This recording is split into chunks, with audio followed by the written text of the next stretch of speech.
E aí pessoal, tudo bom com vocês? Professor Jessé aqui. Vamos continuar com os estudos sobre as teorias ácido-bases ligadas aos equilíbrios iônicos. Então, hoje vamos trabalhar a teoria de Lewis, tá? Um conceito ainda mais amplo do que o de Bronsted-Lawrence. A gente viu que lá nos conceitos de Bronsted-Lawrence, um ácido é aquela espécie que doa um próton, um hidrogênio, né? Um próton ou um hidrogênio positivo, um cátion, um hidrônio. E a base é aquela que recebe esse íon hidrogênio. Só que nem todas as reações químicas eu vou ter esse hidrogênio disponível para poder estudar. Tá? Eu não vou ter um hidrogênio nas espécies, e aí eu tenho uma falha no modelo de Bronsted-Lawrence. E o Lewis, no mesmo ano em que o Bronsted-Lawrence eles publicaram suas teorias, o Lewis também veio e acabou publicando um conceito mais amplo, porque Lewis relacionou justamente as ligações químicas aos conceitos dos ácidos e bases. Então eu tenho uma aplicação mais ampla ainda do que a de Bronsted-Lawrence, corrigindo essas falhas. A de Bronsted-Lawrence foi em 1923, só que a de Lewis ela foi estabelecida mesmo só lá na década de 30, né, em 1930, logo depois, tá bom, de alguns anos. Então, para Lewis, o que é um ácido? Um ácido é uma espécie química capaz de receber um par de elétrons, galera, por ligação dativa.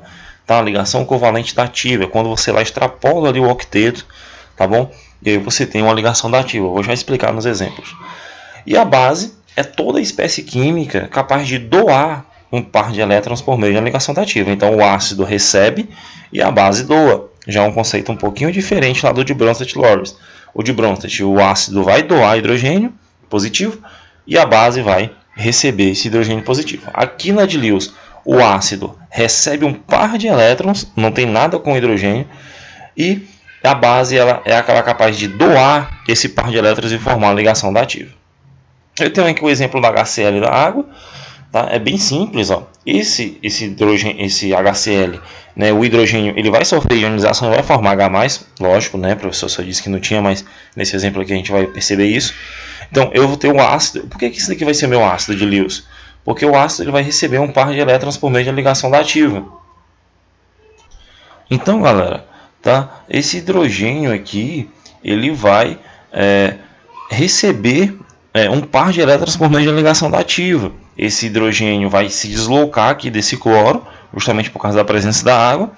E a água, né, ela vai ser uma base aqui, uma base de Lewis, porque a base ela vai doar o par de elétrons por meio da ligação dativa.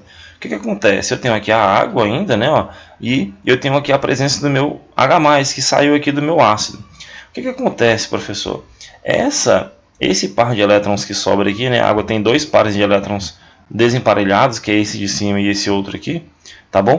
Um deles é doado ao hidrogênio. Você vê que essa seta está indicando aqui, ó, a ida para o hidrogênio positivo, galera. Então, essa ligação chama de ligação dativa. Eu estou extrapolando o octeto, tá? Aquela teoria lá do octeto está sendo extrapolada aqui. Eu formo o íon H3O+, ou íon hidroxônio. E eu tenho aqui o Cl- que sobrou no meu sistema. Então, a água ela está doando um par de elétrons. Então, ela é uma base de Lewis. O ácido ele está recebendo esses elétrons por meio da ligação dativa. Então, ele é o meu ácido de Lewis. Vou trazer aqui um outro exemplo para a gente ficar mais claro. Esse complexo aqui, né, por exemplo, uma molécula ou um íon com um octeto completo pode ser capaz de rearranjar os seus elétrons de valência e aceitar um par de elétrons adicional, tá bom? Então, ela sempre vai, eu sempre vou poder expandir o meu octeto nessas situações. Não se espantem com isso, né? Tenha calma e vocês podem ver que esse complexo aqui, por exemplo, tá? Como é que a gente pode ver a estrutura simples? Eu tenho aqui o silício no centro. Deixa eu colocar aqui a canetinha pra gente. Eu tenho aqui o silício no centro, tá bom? Eu tenho aqui, eu vou desenhar. Tenho aqui o silício, bonitinho. E eu tenho 4 flúos ligados a ele, né? Eu já tenho aqui o octeto bonitinho. Tenho 4 flúos ligados, tá? Deixa eu desenhar aqui para vocês na forma de perspectiva, para ficar mais legal, tá? E aí eu vou ter já o meu octeto completo, silício F4, tá? Então o silício ligado aqui ao F4. No caso, ele vai reagir com esse flúor aí, tá? Esse flúor que é um halogênio. Então eu tenho 2 mols de flúor. Então eu vou ter 2 moléculas dessa daqui, ó, tá? O flúor ele tem 7 elétrons na camada de valência, então eu já vou colocando aqui os seus 7 elétrons, tá bom? 7, 2, 4, 5, 6, 7.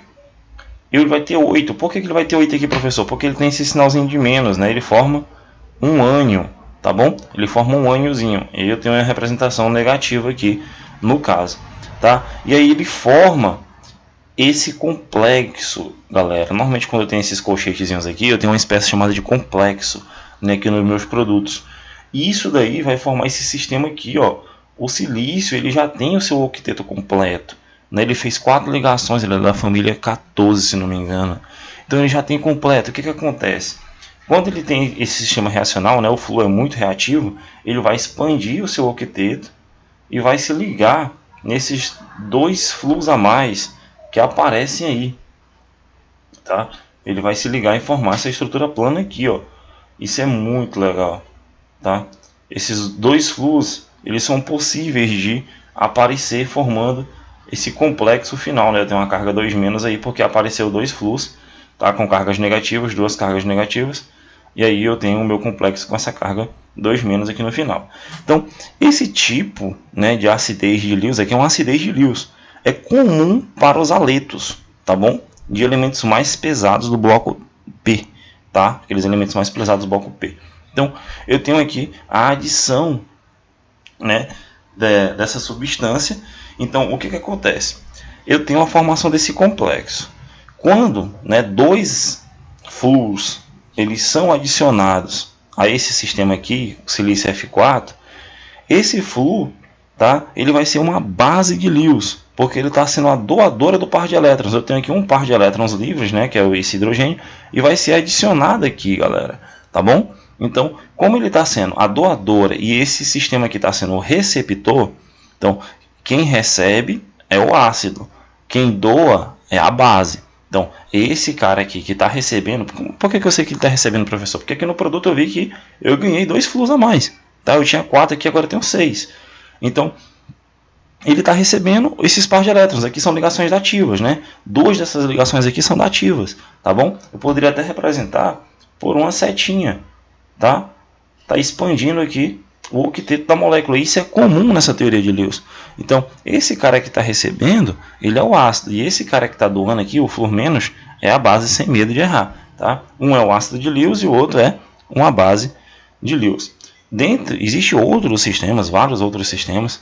Tá? Se vocês quiserem que eu expanda outros exemplos, então deixa aí um comentário, deixa alguma informação para que eu possa continuar com outros exemplos de ácidos e bases de Lewis em sistemas mais complexos e tudo mais. É bem legal e bem simples de tu analisar, tá? Um é receptor, o outro é doador de par de elétrons por ligação dativa. Então, a gente fica por aqui, tá certo? E até a próxima aula sobre equilíbrios iônicos.